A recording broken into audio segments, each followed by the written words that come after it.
What's going on, everybody? Welcome to the Inflow Experience, a strategic podcast for unified communications and contact center success. Also, some other fun stuff. I'm Tarek Spasic, your Inflow CSM. Again, shout out to all my customers and clients watching. Also, host this podcast. Today's guest is actually one of those customers that we have. One of my favorite customers, may I say, Amy Behbehani from Uplift. Amy, how are you?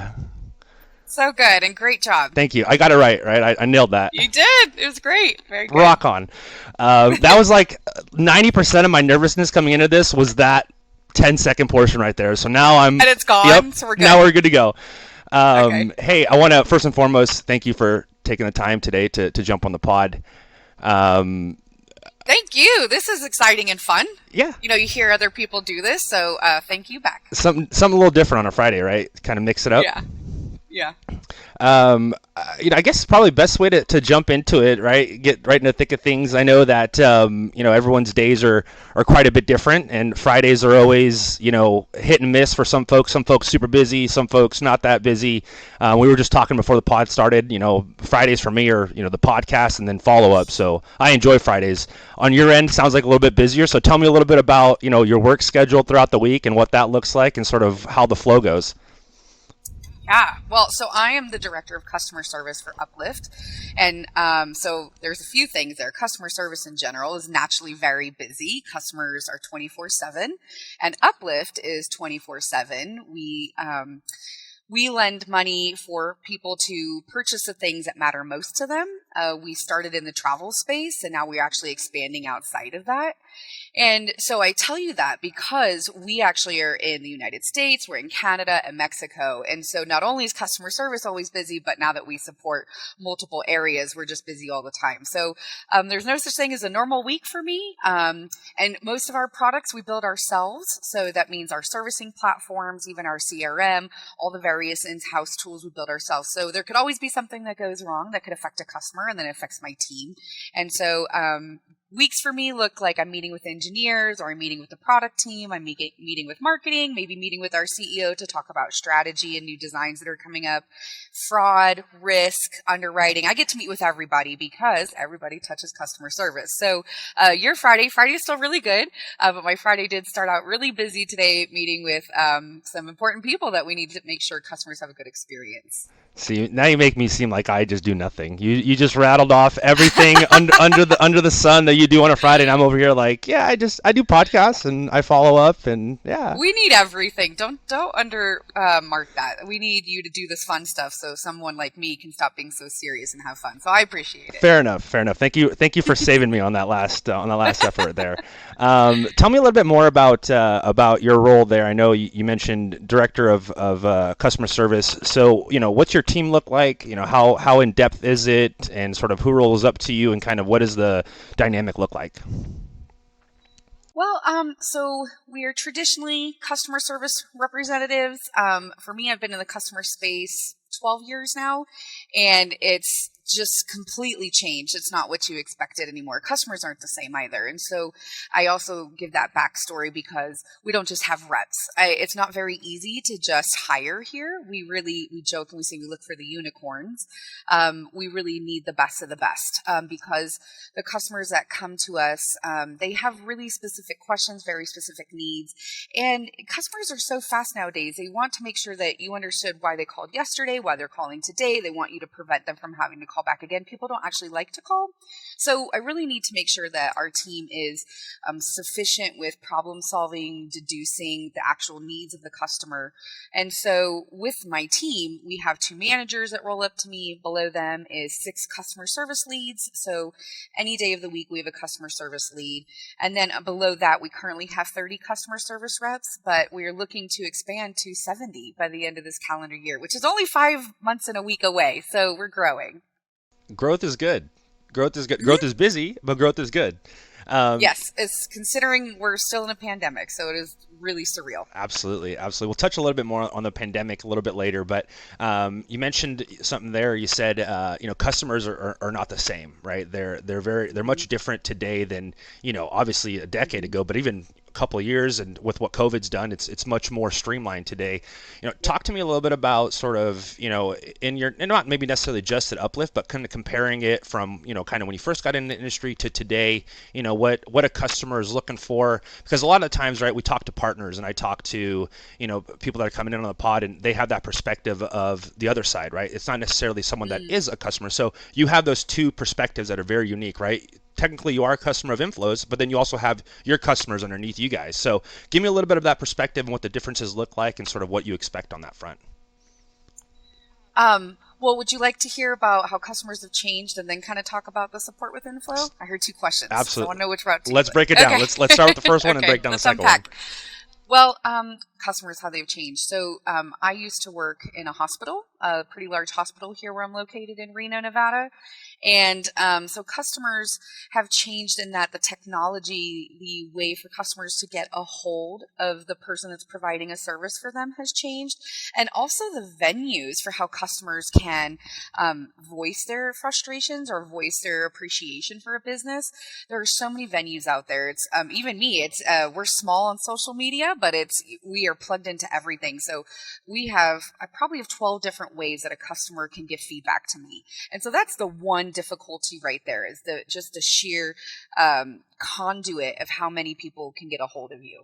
And then from there, customers have changed because I'm fascinated that we have such amazing technology and the customers are amazing, but sometimes we haven't caught up like as a service industry. And so they demand so much because technology can, but then we don't really know how to support it sometimes or if there's an error. And so we can create these great things, but how to actually standardize and be to scale to it. And so I just think that I don't want to use any things like customers appropriately demand more. And I'm very conscious of saying appropriately. Of course, there can be the tough customer, but I think it's appropriate that they demand more from their businesses. They demand to know the answers. They want transparency. They want accuracy and they want reliability. And, in the past, a customer would call and they would go down an IVR. It would take maybe 20 minutes to get a hold of somebody. But now, because they can complain about it, now that we've given customers a voice, companies can't get away with that. And I genuinely appreciate that about customers. And so now that they demand so much more, companies better step up. And customers, too, I don't find the loyalty is interesting, right? Loyalty is not long like it used to be. And so customers may move in and out of loyalty. And so we as companies have to keep making sure that we're matching their request for how they stay loyal because they can move in and out of products and services very quickly because of technology. So it's a lot of challenge for a company. And I feel that's how customers have changed. They have more of a voice. Yeah, you mentioned something there. You said loyalty, right? And I think I read something about with COVID coming in and sort of pushing everyone to remote work and not necessarily being able to go out and do your shopping and interact with the brands that you usually interact to in the organic ways that you're used to, and sort of what that's brought to the front is for example, the example they used in the article was Nordstrom, right? They have that customer experience where you go into Nordstrom, right? They treat you really well. They make sure that they give you that white glove service. They bring the bag around to the front, and they got all those little unique sort of things that they're accustomed to that you're used to. Mm-hmm. And now with everything sort of being brought to remote, right, you lose a lot of what you've built up in that front. So now what is your internet strategy look like, right? How are you selling online? What do you do on that aspect of it? So when you mention loyalty, I think that plays a big key brand into it, right? Is it's not just what you've Mm-hmm. done for us, but what are you doing now today? Yep. So that's a great point. I don't know if you want to touch a little bit further on the Nordstrom Well, example. I mean, I never have been to Nordstrom, but I understand the white glove service. I think that customers are loyal when they feel that they're a person, and it doesn't mean calling them by their first name. It took me, frankly, a little bit. I was really diving into this 2 years ago when I joined Uplift, and I was thinking, how do I make it personal? And I spent time listening to my callers. I spent a lot of time on the phones listening, and it's more than just knowing their name. Making it personal is really paying attention to how your product is servicing their needs and how do they want it to make, because every person's unique. unique, right? And so we don't provide the same cookie cutter service to everybody. We pay attention to the caller and ask what we really listen, and we look at the past interactions and see what is it that have they been consistently asking for the same question, right? Have they consistently called them about the same problem? Do they have the same thoughts and expressions? And so that's paying attention to that personalization, and that creates loyalty because the customer's like, wow, you actually know me. You don't just know my name, but you know me and you know how I like to use your product. And so I feel very proud that we have dialed into how to provide that personalized service to increase our loyalty. So I can't hand them a bag around that corner. That'd be really great. But I teach my staff to be really creative and how to look for various ways to make that personal connection, which does the loyalty. Yeah, absolutely. No, I think those are some really good points. And I don't believe you've never been to Nordstrom. No, I mean, that leads into why. I mean, I grew up kind of in the sticks, to be really frank, and I live in Reno now, and I don't actually know if we have a Nordstrom. I think we have a Nordstrom Rack, but no, I never thought to visit a Nordstrom. But maybe now that you explained that service, I'm not going to lie, I thought I should go visit one just to experience what Tarek is saying. No, that's great. I want to peel that back a little bit. So you mentioned you grew up in the sticks. Whereabouts, and sort of what do we designate as the sticks? Have you heard of a town called Pahrump? Negative. Right. Okay. It is a town about 40 miles outside of Las Vegas. And so I lived there, but it is a whole new world. So yes, I was near Las Vegas, but Pahrump was, there was one stoplight growing up. There was one grocery store, one gas station. Geographically, the city or town was larger than Las Vegas, but you could never walk to a neighbor's house. I mean, I lived on a farm. We had donkeys and horses and chickens and the things. So yeah, I'm one of seven. I'm the second youngest, and there's 5 boys, 2 girls, and so I was the first one to go to college, a really big deal in our family, and so military was really the only way to get out of town, and so my brothers went into the military, and I went into college. Boy, was that an experience, but coming to Reno is kind of like big city for me, it's, even though Reno isn't really a big city or, metropolitan area, but it was a big city for me after getting out of Pahrump. Look it up. Pahrump is still in the sticks. They now, I think, have 3 stoplights. Hey, we're growing. Growth is good, right? We said that. I know, yeah. Okay, so you went to college. Where did you go to school?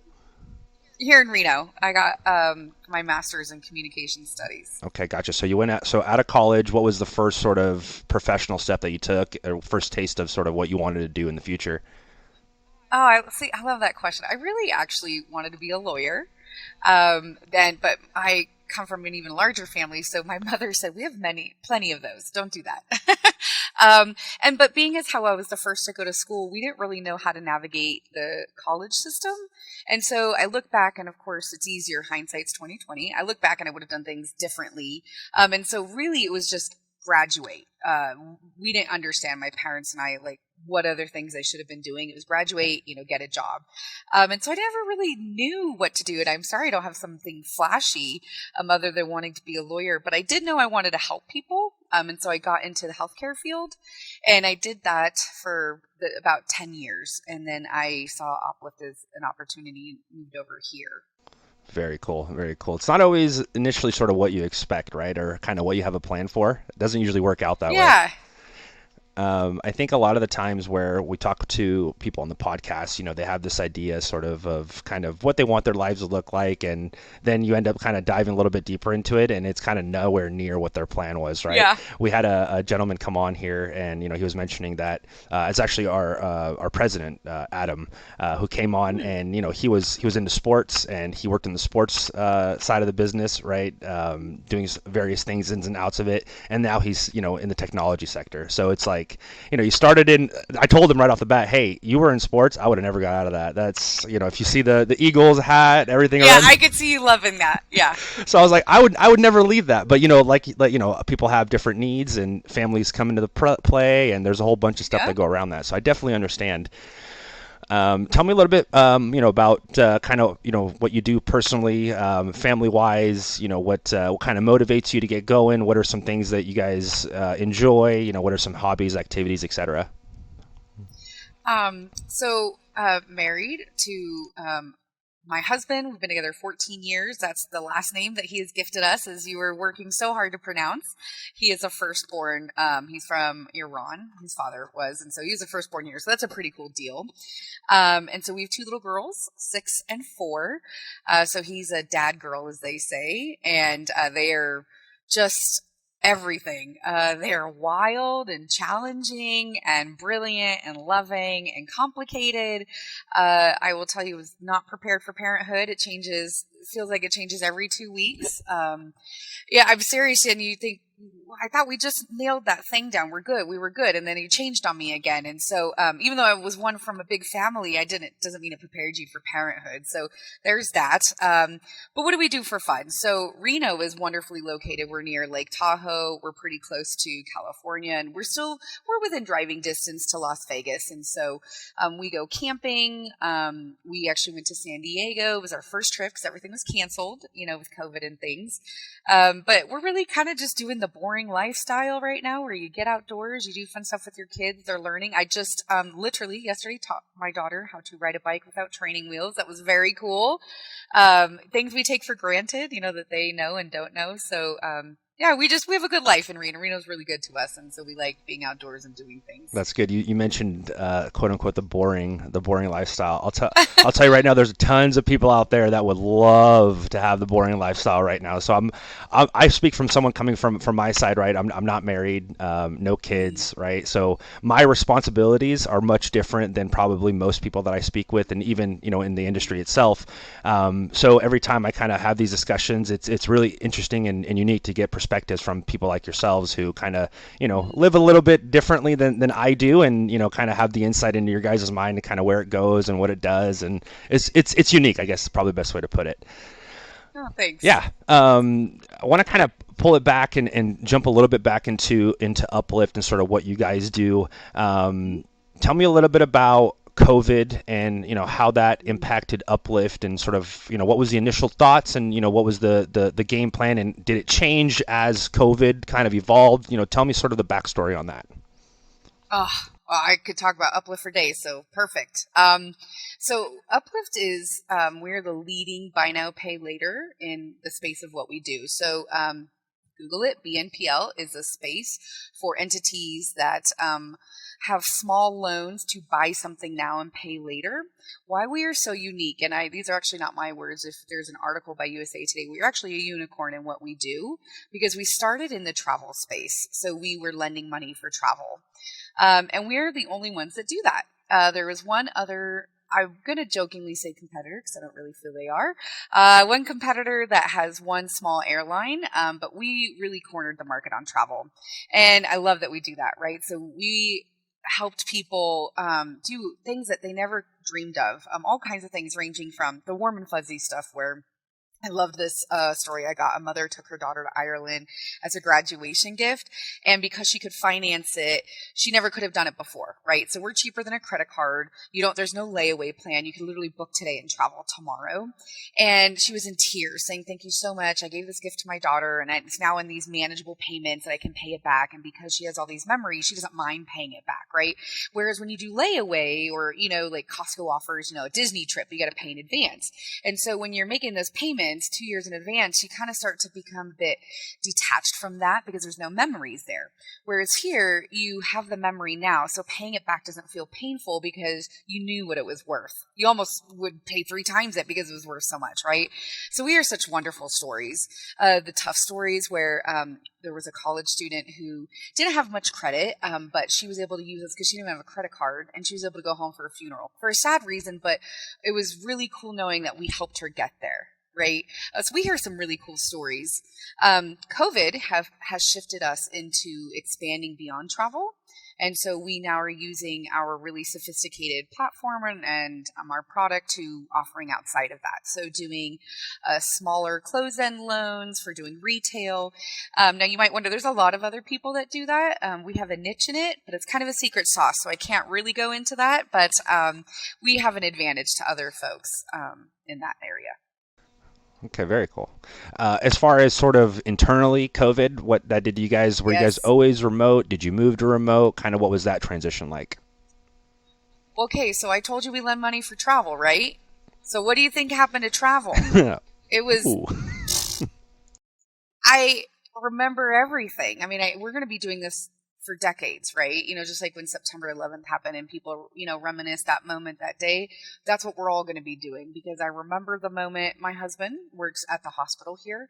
And I remember him calling me saying, they're sending me home. I think this COVID thing's getting for real. We're going to be home for a week. And I said, okay. Yeah, I mean, the hospital doesn't send their staff home. So I really didn't take it seriously. And I'm sure I'm not the only person to have said that. And then we decided to send our staff home. But of course, it affected everybody. But I'm going to be a little selfish that we were travel and we were lending money for travel. So no one was borrowing and no one was traveling. Our CEO, I just got to talk to him the other day. He said he feels like we came back from the dead. Like, because we were almost out of business in that, we had to really get creative at how we got people to pay us back and how to keep the travel industry alive.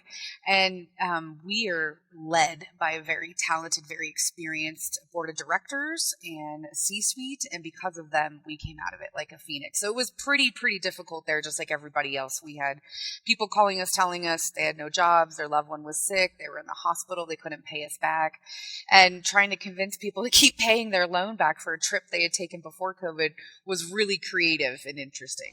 Yeah, it sounds like great, or should I say, great leadership really kind of mattered there a lot as far as the CEO is concerned, right? Being able to pivot and sort of move as the times Yes. ask. So that's invaluable. We have tons of customers that kind of came to us in the same sort of breath, right? COVID either halted completely their business or took a large portion of it out. So they weren't quite sure how they were going to, like you said, quote unquote, come back from the dead.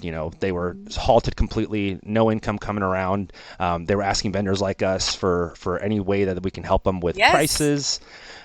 So we definitely understand that, and customers like yourselves who have been in that crunch. I think we talked about customer experience, right, and being able to build that loyalty. I think as we come past and come out of COVID, I mentioned this on a previous pod. I think it's going to be even more important to evaluate what brands have done in the time of COVID, right, and look back on that. And I think there really needs to be, I don't want to say a shift of sort of where we're spending dollars, but I think there needs to be a better understanding of who did what for us as a consumer in the time of need, right? And I think Yep. that's a huge overlay here that we're not probably at quite yet because we're still kind of going through COVID.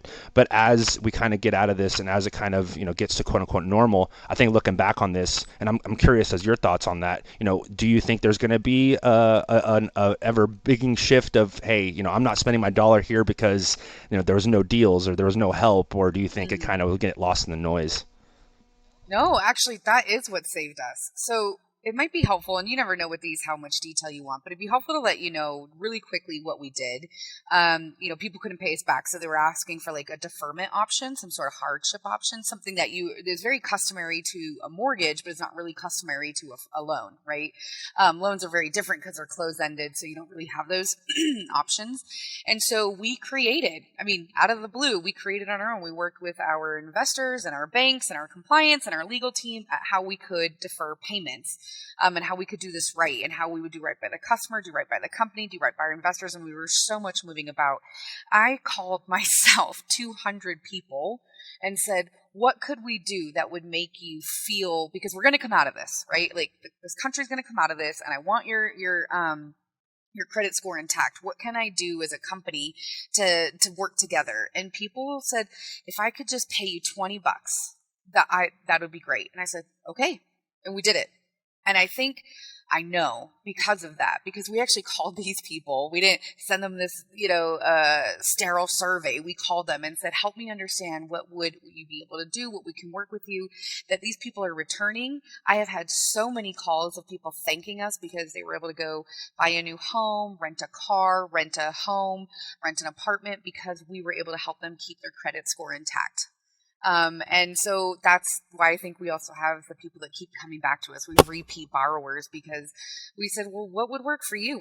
We were going to be staunchy and say, we'll create a solution. We asked the customers to tell us what the solution was, and it created our loyalty. Yeah, sometimes it's as easy as listening, right? It's really as easy as listening. And I know, you say that a ton, and I've been told it a billion times, right? You just got to listen, and it's easier said than done for sure. Yeah. But and that's what you just mentioned, all those reasons. That's really a reason reason why, we hold Uplift to such high regard as a customer of Inflows, That's nice. just because of the fact that, you guys do sort of see the customer as Inflow does, and that's, the end all be all, right? At the end of the day, that's who matters. And that experience is, at the end of the day, what you're going to be judged on. I do want to touch a little bit. You mentioned, you called the customer, you didn't send them like an outbound campaign email or anything like that. Yeah. Tell me a little bit about, how you guys, what platform you use today, and I'm sure there's multiple platforms and multiple third parties, but tell me a little bit about what you do in that aspect and sort of how you organize that. I should, and this is all on me, you didn't ask this. I would love to also publicly, openly thank Inflow because not only did they help us during COVID, they helped everybody. I mean, I was on the phone with two different people from your organization every other day. Can we build this? Can we build this? What can I do? So we use Genesis Pure Cloud. Inflow is credentialed in servicing that platform, and I love it. I love the system. I love the support from Inflow. It's a match made in heaven. And I find I've come from multiple call centers, so this would be my fourth platform I've used, and it's one of the best through Genesis. But we go through Inflow for everything. Awesome. Love to hear it. And thank you for the kind words. I did not make her say that, so I just want that to No, no, totally out there all on my own. be very unscripted. No. Yeah, no, that's awesome. I did want to touch, a little bit more on that relationship with Inflow and Uplift and sort of, have you guys, and correct me if I'm wrong here, I want to say, as far as that partnership on the Genesis side, did you guys come from a partner? Was it, have you had experience previously with another platform that just went south? Kind of, where were you at before we got to this quote unquote match made in heaven? So I came to Uplift in March of 2019, and with they needed lots of things. Uplift was growing, and they knew they needed someone to oversee their customer service department. At the time, they were, I think, 5 folks, doing their very best to answer calls on a platform that was not ready to grow with Uplift. And being that I'd had experience, it was quick for me to figure out I needed a new system. I did the normal, research, did comparison. What stuck with Genesis was all its features. And then it was actually bizarre to me at first. I'll tell you that our representative from Genesis said, hey, we're going to have this third party kind of do everything. They're going to implement you and they're going to support you. And I have to admit, I felt a little bit like dismissed, right? You're thinking they're gonna what? I didn't really understand at the time that Inflow is actually trained and credentialed in Genesis system, right? So, but of course, the chief engineer that you all had there, who I'm talking about, because of him, my goodness, he made me look like a rock star because we turned on Genesis and he built some cool stuff for me. So that was the match made in heaven, and we just kept in contact. And I think, again, no, you didn't ask this. The amazing thing about Inflow is that you hire really talented people, you clearly invest in them and make sure that they're trained in the product they're supporting. But the two that I've worked with, who they take a genuine interest in my business and they ask me things and they offer creative solutions or say, hey, this other partner just did this. Do you want to try that? I never feel nickeled and dimed like we're going to build you something, but it'll cost you $1 million. There's lots of ways to work together. They'll teach me how to do something on my own. They're very honest when they're like, you can do this yourself, and we'll teach you how to do it. And I love that. And I love the transparency of it. And so it is a match made in heaven. And it's also great because when I'd worked at the hospital, we had old school analog systems. And so we actually had to have a telecom team. That was painful. The people were great, but having old school analog was really painful. And so because Genesis is so dynamic and because you guys at Inflow are trained to, it's really easy to make changes and do things on the fly. So it's really nice. The whole thing is great, like I said. Match made in heaven. Shout out to Brad Merlin and Chris Riccio, the two individuals I think Amy's discussing and talking about here. Add Mike Steinke to that, please. Yes. And shout out Mike Steinke as well. I didn't know if there was a lot of name dropping here, but I would. I owe those fellas a 6-pack for sure. Maybe even a 12-pack. I'll spring for a 12. I owe them for sure. Whoa, we're going 12-pack? I know. Yikes. Okay. That's big money. Must have been a pretty big impact if we're doing 12-packs. I want to change a little bit of the shift and kind of maybe jump in more of a general look. You mentioned, you have all that experience in the call center, and one of the themes on our podcast is, sort of I don't want to jump to mentorship quite yet, but the industry itself. And I always ask people Mm. that come on, what are your thoughts for folks out there that don't necessarily don't know what they want to do, right? They're maybe still kind of searching. The call center today doesn't have as bad of a stigma towards it as I it did know. probably maybe a couple of years ago. But tell me a little bit Yeah. about your thoughts on the industry itself, and what would you say to those folks that are considering maybe a role in a call center, or maybe somewhere down the line applying for it. What are your thoughts there? It is not glamorous at front. I totally agree. And you're right. It is thankfully not like regarded with this taboo anymore. I fell into this and I was how did it? I was like reminiscing. How did it even happen? I was working at the hospital, and there was a massive call center, 250 employees, and one of the supervisors had left, and I was a trainer, so trainer of the content and curriculum of the phone system. And they said, "Hey, could you just temporarily do this?" And I didn't think I ever wanted to be a leader. Honestly, I thought leading people was just too much for me. Goes back to that parenthood thing. I'm like, I'm not responsible for people. And I did it interimly, and they begged me to keep doing it. And I was really good at it. I'm not trying to say that I was surprised at how good I was. And so I was the person. I became pregnant with my first. And I tell you that because I was working 14 hours a day because I loved it so much. So I would get into the office at 6 a.m. and I'd work till 9 o'clock. And I used to use the old Avaya analog system. And there was no workforce management. Okay. There was no reports. So, and if anyone in the call center world knows, I manually did Erlang C myself.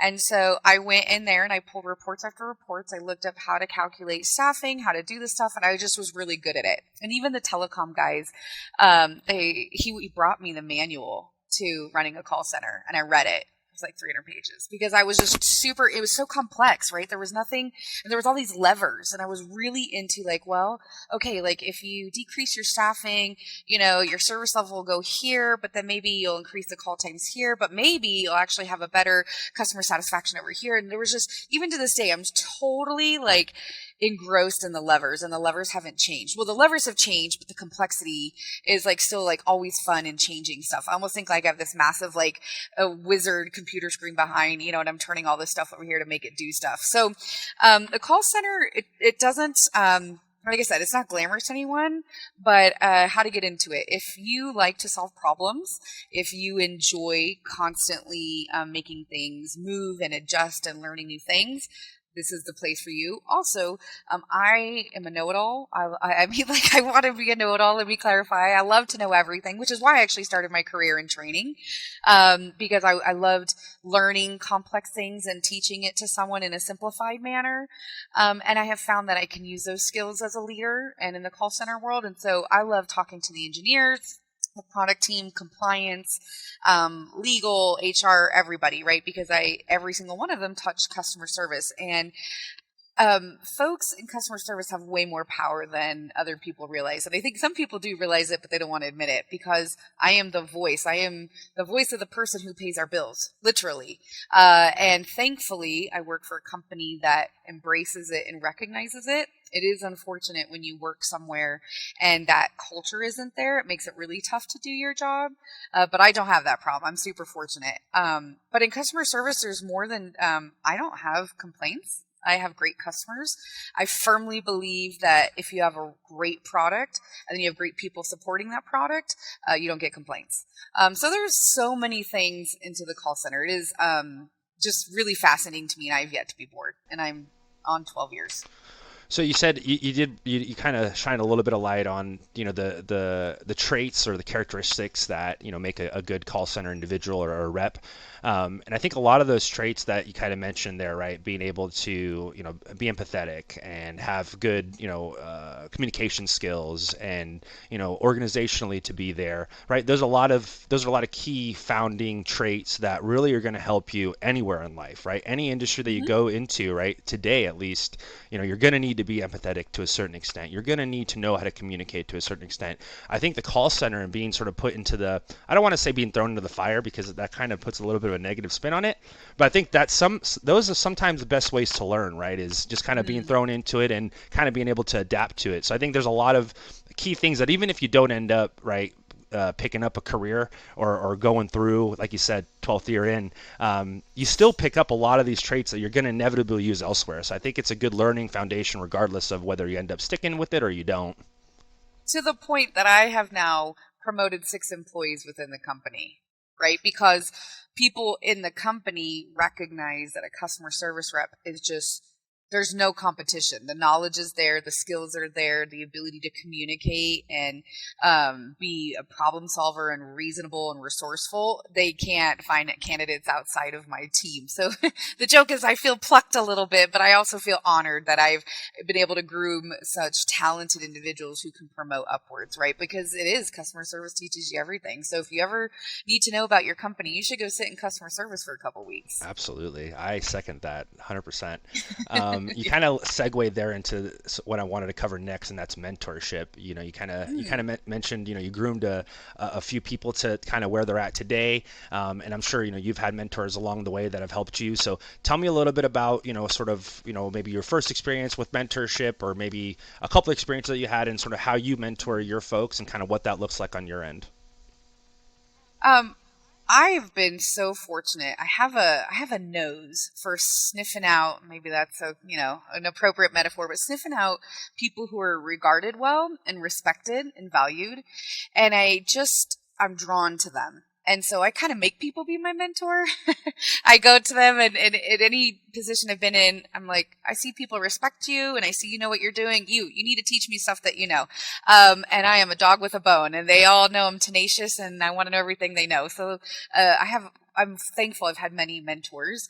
One specific one, she was my director when I was just a little wee supervisor. And she taught me, I think the biggest thing was creating safety. I never felt scared to mess up. I'd never felt scared to ask a question. And I did mess up, and she gave me feedback, and it was never brutal or painful. And it was always in the spirit of, I want to make you better. There was just never any competition. She was never afraid. She even complimented me when she told me that, she's like, oh, you're going to supersede me someday. You're going to like surpass me and go do great things. And I was like, okay. And she's like, no, I love it. And she said, because it's great. And so that made me feel really cool that she never felt intimidated by me. Right. And I really wanted to keep doing that. And so I from all the mentors I've had, I've plucked little things of what I felt was really great and I apply them here. So I'm fortunate that the folks that I work with here, they've actually followed me from the hospital. So I have 10 people here who, some people say that's great. Some people, maybe the hospital probably wasn't too happy about that at the time. But I think I tell you this with humility because I think it's really cool that 10 people up and left their jobs, that they've been there for years and they left security and PTO and 401ks to come follow me on this journey. And so I think that says that I try to create the safe environment for them. We say we're a family here. And I actually wish I could find a better word because I think family has been overused in the cultural corporate world. So I do really want to find another word to define us because we kind of say we're a bunch of ragtag bunch of country bumpkins. Like we're so diverse. But man, I got to tell you, these people work so hard. We're so honest. We have rough days. We trust each other so much and they're so loyal. And I know my customers feel that, right? And I really feel that it starts with me and then I feed it to them and then they feed it to the customers and it just keeps paying dividends. It goes in this circle. And so there's a lot of things to it.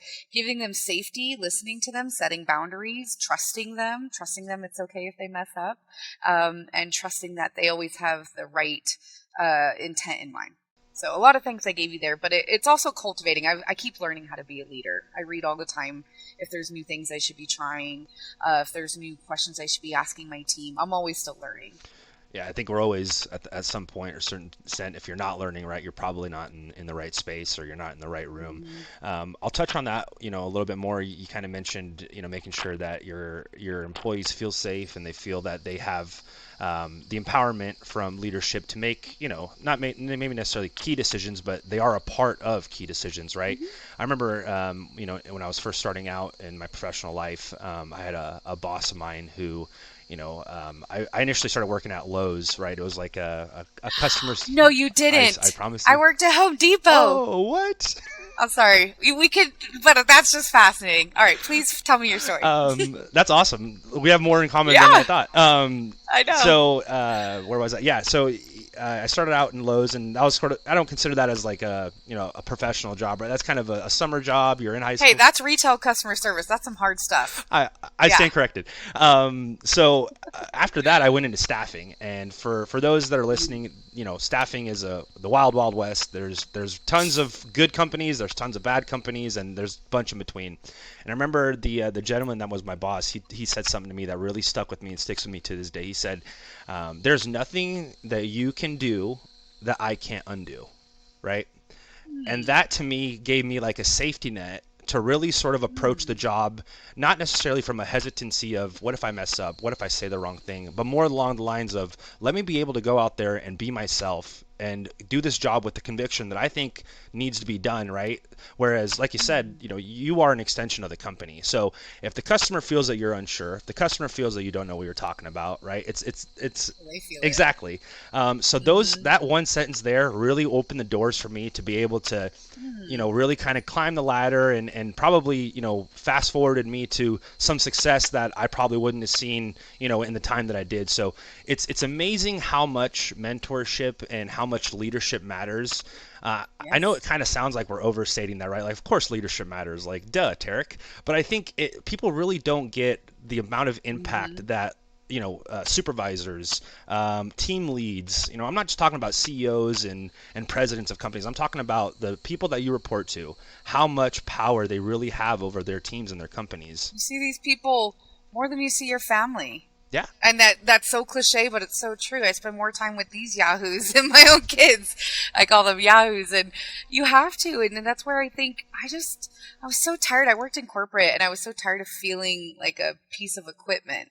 And because maybe this isn't their dream job, but do we have to make it miserable for the time they're here?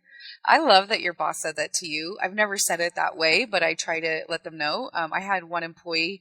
Oh, she was mortified. She did something, and it cost us a little bit of money, and now it's a joke, but I said it's okay. And it's okay, and I said it's okay, like it's fine, not off with your head. And she was like, I understand today's my last day. And I said, good lord, no, like no, it's totally fine. Like you came to me, you talked to me, you were onerous of it. I mean, we'll fix it together, it's okay. And I love, and that you're right. I think when you give people, it's like children, when you give them that sense of security and safety, you kind of you open their mind. Like, so if their mind is a pie and a piece of pie was fearful, you took out that piece, and now that piece that's vacant opened up for creativity and motivation and getting other things done, right? Because now they're not worried about it. So you took it away. So it helps people do more cool stuff. yeah. You remove obstacles before those obstacles even are engraved in their minds, Hmm. right? It's something that you give them. Like I said, that path forward for me. I may have seen the success that I saw probably eventually somewhere down the line, but there's no way that I would have had it, in the time that I did. Accelerated it. Exactly. So Yeah. it was very invaluable. You also kind of brought up the point there. You're like a dog with a bone, and in my experience with you, you're someone that's very tenacious. You're very, the conviction is there. So I want to know what gets you going. What keeps you going? What gets you up in the morning? Where's that drive come from? Ah, that I love being called tenacious, and I'm being so serious. I love it. I love that word. I love what it stands for. I love being known as that. I'm totally okay with those things. What gives me going? I just am never done.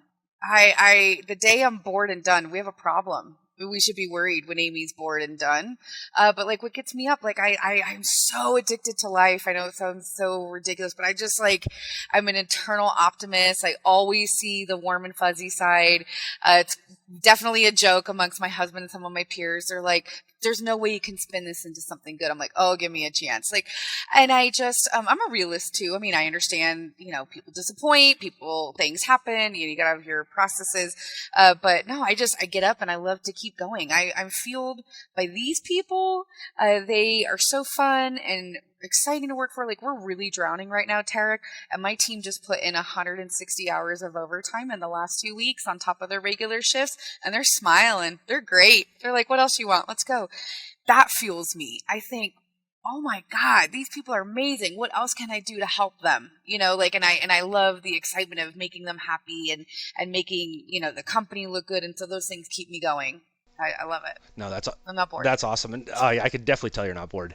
Um, I think to touch a little bit on what you said, all those things that you mentioned, right, are above and leap and bounds important over other things that you can kind of throw into the fray, right? But I think the reason that they're so important is they give off that vibe and that sense to others around you, right? And it's not like we talked about leadership, and you could have characteristics and traits and things that you want to implement in your leadership styles, but there's a sense of organic leadership that comes out of people, right? That they don't need to try and lead. They just inevitably they do that as themselves, right? It's just who they are.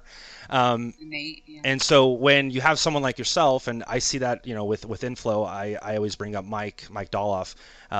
He's someone that when I came into this space, yeah, he's very cool. When I came into the space, I don't know if I would be at Inflow if Mike wasn't at Inflow. Not necessarily because Inflow isn't a great company or Inflow, isn't No, great. it's just people work for people. Exactly, 100%. So I think when you have someone in your organization like that, I think it's important to understand that and give them, the power to sort of be able to, attract others that are going to be attracted to that, because a talent attracts a talent, right? It is what it is. You could say it and spin it as many, but it happens. Yep. So I think it's very important that those people, they get the recognition that they deserve, and it's pointed out, because I think a lot of things these days, we kind of warp over those small, or what we view as small, details, but they're very, very big. I like that you said that so much. I was just talking to our CEO about that and telling him that for me, that's great if someone can answer the phone. That's great if an engineer can code. I mean, truly, yeah, that's great. But like, if they don't have that je ne sais quoi, that thing where it gets people excited to work with them, and that informal power and that charisma. I'm not saying you have to be like loud and precocious like me, but I'm just saying if you don't have that connection with people, then what else is there? I don't care. Like, just like a doctor. I've gone to doctors who are super skilled, and they're, I remember when I was pregnant and I felt one doctor was pretty dismissive of me, and I said, "How are you an OBGYN?" Right? And I said, "Okay, not interested in working with you. I don't care how talented you are, and you probably would have a great delivery." Nope. Going on to someone else. And I agree with you. It does. Talent begets talent, and you need that. And people, I still see, unfortunately, Tarek, where we overlook that. We think, oh, they're really talented, and we make excuses, right? Meaning talented, technically talented, and we make excuses. We go, yeah, that person's kind of difficult to work with. Maybe they're kind of jerky, but it's okay. They got the job done. And we're like, why are we making excuses for these people? I think it's because we just rather not deal with it, and it's too hard finding the unicorn in every position, but it actually causes a lot of problems when you don't pay attention to those whatevers. Yeah, because I think it compounds, right? It's not something that Yes. it's just a problem or an issue one time, right? It happens over the course of a period of time, and then you get to the point where they become so integral to your organization. Oh, that happens, or your organization becomes integral to them, right? Your culture is different. Maybe you bring in someone that's an A talent, and they spend too much time around that person, and their A talent stays, but they become I don't want to say a worse person, but their relationship skills, affected. they're affected. So I think it makes it tenfold more important to make sure that you get that right in those positions. And I think with companies that are doing that great, the Apples of the world, I don't want to say Amazon because they get a lot of flack, but there's some great companies out there that like you said, they find the unicorns and then they get out of their way, because sometimes it's that simple. Got to get out of their way. And I know we're closing in. Something you said, I have no space for that. If there's someone here that is just not got the right attitude, and I'm not saying that, sometimes it's subtle too, right? Like maybe they just subtly have some negativity, or they like clearly come in right at the minute, clock in, head down, and then just leave, right? And they're not really contributing to the betterment of the department or our customers. It's just, I know I've been around too long, and I've seen what happens, and I've seen the effects they have on their peers and the morale that gets affected, and I have no time for that. And I'm not, some like, what do they call it? Like a prison warden where I just yank them and rip them out. But I definitely say, hey, you know what? this isn't the space for all of us. So thank you. But I need to keep the unicorns here, and I don't want some, donkey in my unicorns. Yeah, and I think, and I'll wrap up with this, for those that are listening, Amy makes a great point about, maybe you're not technically 100% there, or maybe you don't know everything there is to know about the position that you're applying for. But I'll tell you what, if you as a person, have those skills of, you're empathetic, you can relate to people, you can listen, you're communicative, those are going to be the things that get you in the door. Right? There's 100%. tons of leaders out there, tons of managers, tons of CEOs they'll bite the bullet on what you don't know, right? They can teach you those things. They can teach you how to do the process and what goes in the technical side of the house, but they can't teach you how to be a better person, right? Those are things that you pick up in life, and sometimes, when you're in your young age of, the early 20s and you're still kind of building and being professional, it's not too late. You can still kind of get those, but when you're kind of, an old dog down the line, you are what you are. And that might be controversial. That might be something that most or some won't agree with. But I do think, a zebra is striped black and white, and it's never going to be red and purple. It's never going to be yellow and green, right? It's going to be black and white at a certain point. You are so right. I hope people heed your advice. I came to a fintech space from a hospital. I didn't know anything about lending and finance and engineering and tech, but I had all the right attitude. And so here I am, and I love it, and it's fantastic. So please heed that, the advice. It's great. Absolutely.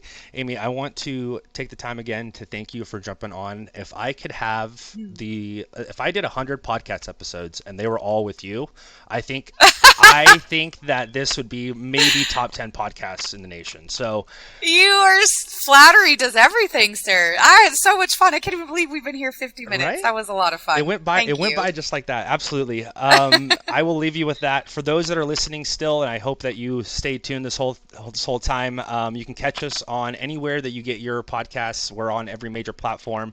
Make sure to like and subscribe to us, and we'll talk to you guys soon. Thanks, everybody. Thanks, Tarek. Bye.